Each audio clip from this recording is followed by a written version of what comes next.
Hello everyone, welcome to the Career Summit, Strong Human Career Summit 2021. It's pretty great to have all of you, and this is the first edition of our Career Summit, and we hope to continue this tradition every year of conducting a Career Summit where we track all the trends which are happening during that point of time and give a very balanced perspective for people to understand where careers and jobs are heading. So if you see, if you want to understand about career job market, first of all, you need to understand what's happening around you. So at the end, what are jobs? Jobs, right? So if there is a requirement for something, someone creates things for it, and that is how jobs are created, right? For suppose some entrepreneur decided that okay, there is a market for food delivery, and you need to create an app for that. And then what he does, then he hires software developers, and then that's how jobs are generated. So there are few sectors which are evergreen, you can say, and there are few sectors which change with trend. For suppose 10 years down the line, there was a demand for food delivery. Still there was demand. For suppose if you are really tired at sitting at home and you were not you wanted food delivery, but at that point of time you didn't have proper technology to be able to cater, because we didn't have a smartphone, we didn't have such advanced application technologies and all, right? But now because the technology is enabling, now we are able to create new jobs which are relevant to that technology which is existing. So science and technology plays a very huge role in job market. So apart from science and technology, there are also other factors such as international relations, governance, and administration and collaboration with big tech, etc. So I'll be covering each one of them. Most importantly, I'll be focusing on science and technology initially, because science and technology plays a humongous role in job market. And if you understand this science and technology scene well, you will be able to succeed in your career. The probability of success increases like anything. So we have divided the science and technology advancements currently into two clusters. So first cluster is electronics, advanced telecommunication, more intuitive softwares, artificial intelligence, and quantum computing. So you can say that these are all one cluster, because they are all related in one way. Then there is a second cluster, which is biotechnology, pandemic response systems, vaccine, and pharma industry. If you see cluster two is mainly highlighted due to the pandemic. So as the pandemic come, the focus on biotechnology has increased, and because we want vaccines now today. At the moment, vaccines is the hottest topic, and there is a lot of pressure on the government to deliver as many vaccines as possible as soon as possible, right? So there is a huge value for pharma companies. So the market capitalization of all the pharma companies has increased like anything. And even in India, if you know, pharma, it's one of the pharma capitals of the world. You can see there are a lot of pharma companies producing different medicines, and even now most of the vaccines are being produced in India. So that is one thing. But one thing about the biotechnology and pharma industry is that either you are part of the industry or you are not part of the industry, right? Like if you have been studying biology, biotechnology, all these things since your graduation and all, then only you can get into pharma sector. It's not like that. So suddenly you can get into pharma sector today because there is a lot of huge potential. But again, there is also a healthcare system. Healthcare system is there. Healthcare system also, you need to be part of the healthcare system, probably as a doctor or as a nurse, or in the hospital ecosystem. That is another cluster.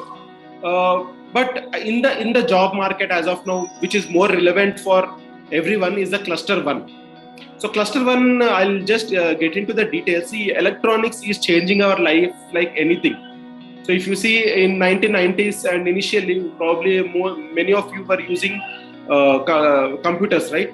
Huge computers, even with the CPU will be this big, right? Now the same power, same capacity is there in your smartphone, which is which is very compact, right? Which is very, very compact phone. So the number of transistors or microchips which can be assembled in a small space is increasing.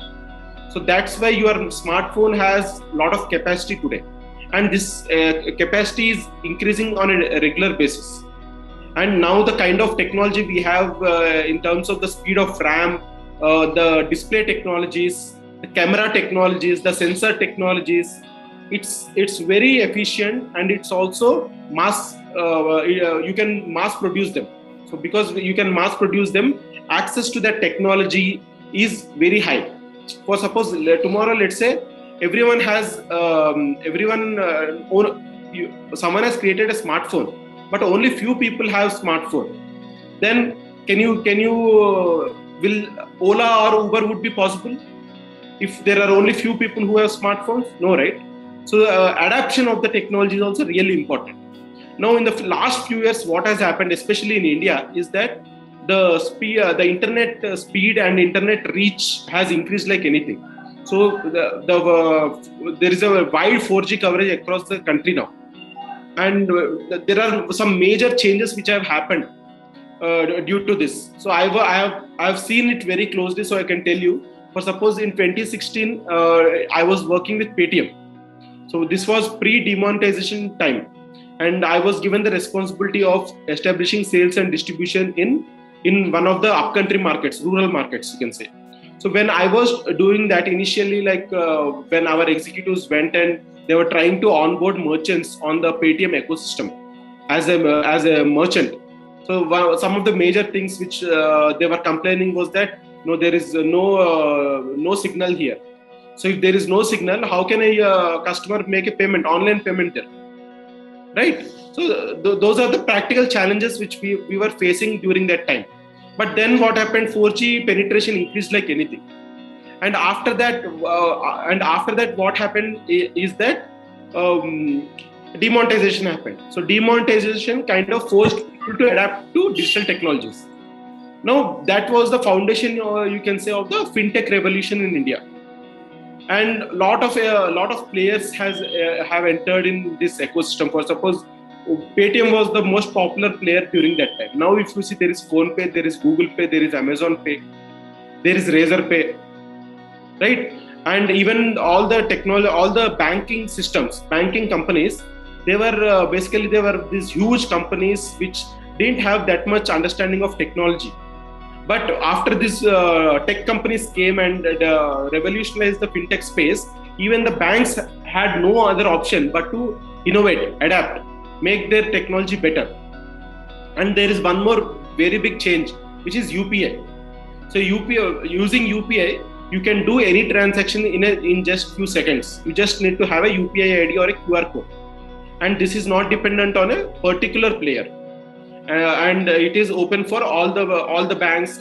Any person can come on the UPI platform, and UPI has been termed as a game changer in India, and there is a lot of international recognition also, which India has got due to UPI. There are people who are trying to adapt UPI in Western markets. So this is a huge change, to be honest, because this enables ease of payments online. So this is directly related with the consumer behavior. So how it is related with consumer behavior is, just imagine 2 years or 3 years back, were you as comfortable as today making an online transaction? You always had doubts, like, should I do it? Okay, is it trustworthy? Or else, what if someone hacks my bank account? So look, there are a lot of questions. There are a lot of insecurities when you're doing online transactions. I won't say that today everything is gone, but the customer confidence in general in online transactions has increased a lot. Okay, so there are large scale ramifications of this. So when customers are confident of doing online transactions, it means that businesses can use this online channel to reach to more customers, right? Last time, let's say 1 year back or 2 years back, if I have to do the career summit, probably in pre-pandemic times, I would have booked a banquet hall and then intimated everyone and would have suggested everyone to come to the banquet hall, and probably half of them would have made payments in cash, and probably I would have reached audience only in vicinity of that banquet hall, right? I had a very limited reach to audience. But you see today I am doing Career Summit and we have participants from all across the country, and I am charging a very minuscule amount as a fee, and because the fee is reasonable, people are coming, people are joining, and they have this is not a free event, right? We have there is a registration fee, and people have paid for it and coming. So this is a very huge change in consumer behavior. So there is a lot of online ecosystem building, and especially in a country like India, there are like millions of people. In fact, we have 1.5 billion people, and very soon we are going to overtake China. We have so many people, and online ecosystem is like the most important ecosystem where business can be generated. So most of the jobs are also related to online. If you think that I won't use smartphone, I need a job, it's going to be almost impossible for you to get a job. So you need to understand online ecosystem. You need to know how to use the smartphone, what are the different apps, who is on which platform, all these things you need to have an understanding. For suppose, let's say you are a person you are a fashion designer, let's say. If you are a fashion designer, you are looking to showcase your creations, right? You want to showcase your creations and you want to sell your creations. But what if you don't know that there is a platform called Instagram? And if you don't know how to use Instagram effectively, will you succeed as a fashion designer? Right? So how to become popular on Instagram is a must for a fashion designer or a model or an influencer. Right? So for suppose, let's say you are into B2B sales. Your job is to sell to B2B customers. Okay, LinkedIn is the right platform to reach to decision makers in businesses. But if you don't know that LinkedIn is the right platform, will you succeed well in your B2B sales career? Right. So everything is related to this cluster of technologies, science and technologies. Right. So it's very, very important. Next thing is that I am going to mention is about more intuitive softwares. So see, software development is going through a drastic change. So initially, let's say there are building blocks. So for any software, there are building blocks. In the initial phases, you will be building smaller softwares, which does more primitive tasks, right? But once you are in a situation where there are enough primitive softwares, then a next level of software comes where it is easy to build new level of new softwares, and this will be more intuitive, more customer friendly. Now let's say we are on Zoom software. Zoom software, we are like, it's just not a software. It's actually simulating a live meeting room, right? So now here, if you see, there are hosts. I am able to make few of them co-hosts. Now then, when there is a new person coming, either I can accept them or not accept them. If someone is switching on their video and making some nonsense, you can kick them out of the meeting room, right? So these are all what you intuitively do in a meeting room. Same things Zoom is allowing. So this is an intuitive software. So intuitive, or it's very intelligently designed software. Not just this, all the softwares today are very, very intelligently designed. For suppose Facebook, let's say, Facebook has a large repository of your data. So tomorrow, when you log into Facebook, it says that 5 years back you said this, 4 years back you met this person, right? It knows your psychology, what you like, what you don't like, and based on that, the software is adapting. This is particularly a very, very important trend which you need to observe, because if you see, Facebook also owns Instagram and also owns WhatsApp. So it has access to your database across these three things.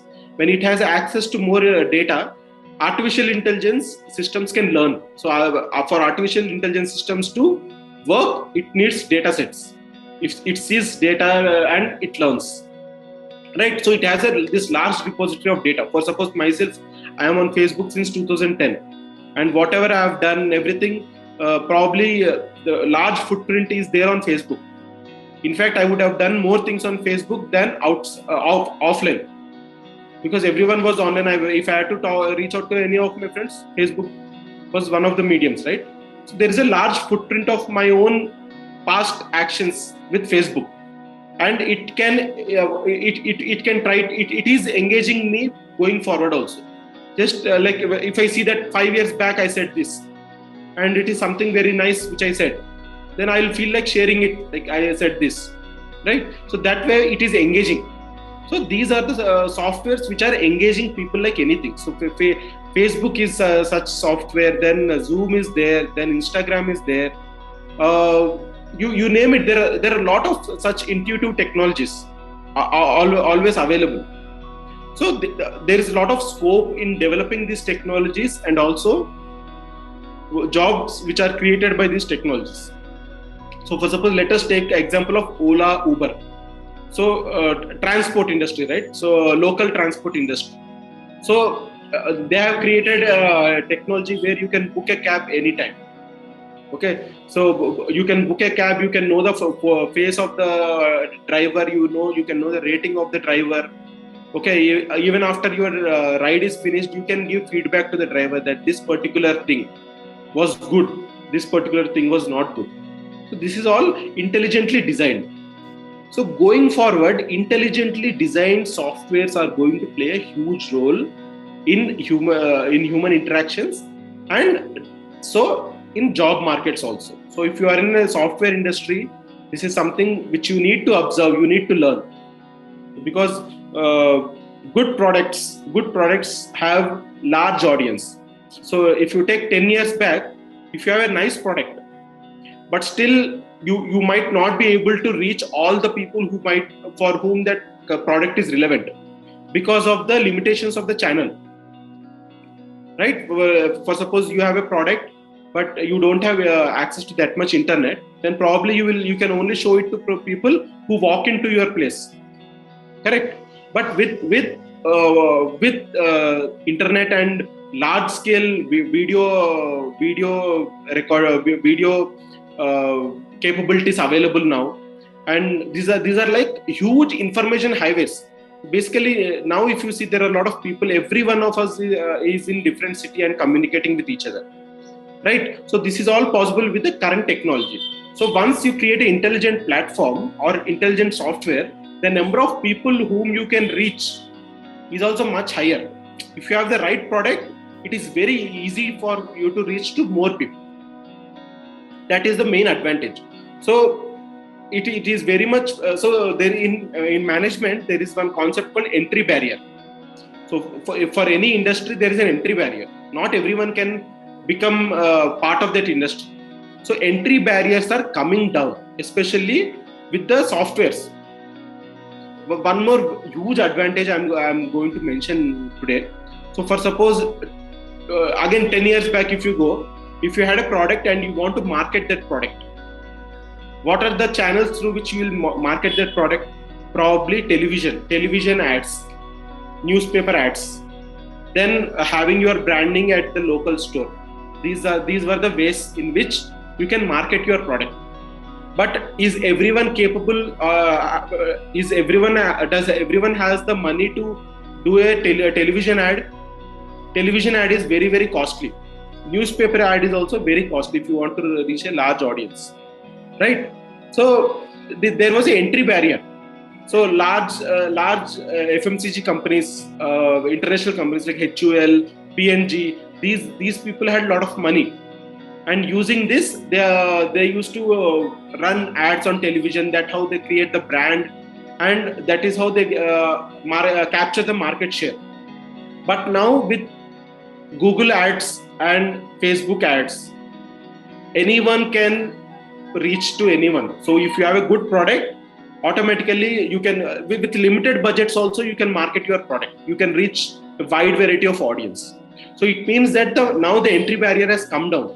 So even if you are not an MNC, but still just a self-employed person who is just trying to establish their own personal brand, you can also use these Google ads and Facebook ads to market your offering. So that is one very huge change in the recent days. And to be honest, Facebook, especially Facebook with its combination of Instagram and WhatsApp, it has democratized marketing. So marketing was available, large scale marketing was available only to a few players few years back. Now it is available to everyone. You just need to create an account and you can start marketing your product, right? So these are the changes. And just before I go into the next sector, I just want to touch on the quantum computing. So quantum computing is one more new technology which is not still in adoption phase, but it is in development phase. So the main advantage of quantum computing is that it drastically increases the speed of computing.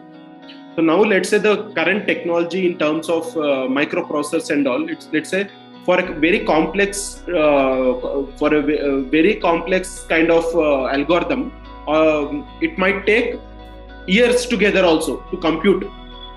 So what the current technology will take years to compute, quantum computing will take seconds for the same thing. So that's a very huge change in terms of speed. And this can this has large scale ramifications. So for suppose, let's say there is a nuclear plant, and the nuclear plant is protected by let's say a strong password. And with the current technology to crack that password, it might take 20 years for the current software systems to compute to break that system. But quantum computing can break that in few seconds. And now let's say there are only few people who have that technology. So they have a very big advantage over others, right? So quantum computing is also one of the areas which you need to understand. And one last thing which I want to mention about science and technology is the 5G technology. So currently we are on 4G. The advantage of 4G is that video communication is very good. We are able to communicate. A lot of people are able to join through video and talk. And video streaming has become very easy. The kind of data Indians are consuming is like anything. Someone are using it in constructive ways. Some people are using it in destructive ways. But the data consumption has increased due to 4G.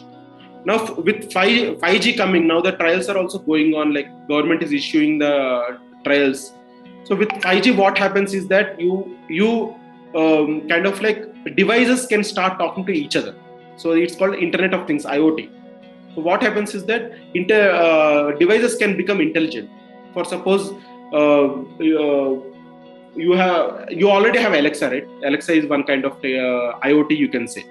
But for suppose your washing machine is there, your Alexa can talk to your washing machine and tell that please switch off once your this thing is done. Or else it can ask, which is already there, like switching off the lights. That is like very very common. It's already existing. So Internet of Things, and your mobile can talk to your car, right? Your mobile can say to the car that okay, this person is coming out in next 5 minutes. Come out of the parking and be ready. That's what Internet of Things. So this is something not sci-fi which I'm talking. This is practical. At least 50% of this is already executed. If not in India, in Western countries, these kind of technologies are already implemented. Yeah. So now let's move to the next factor.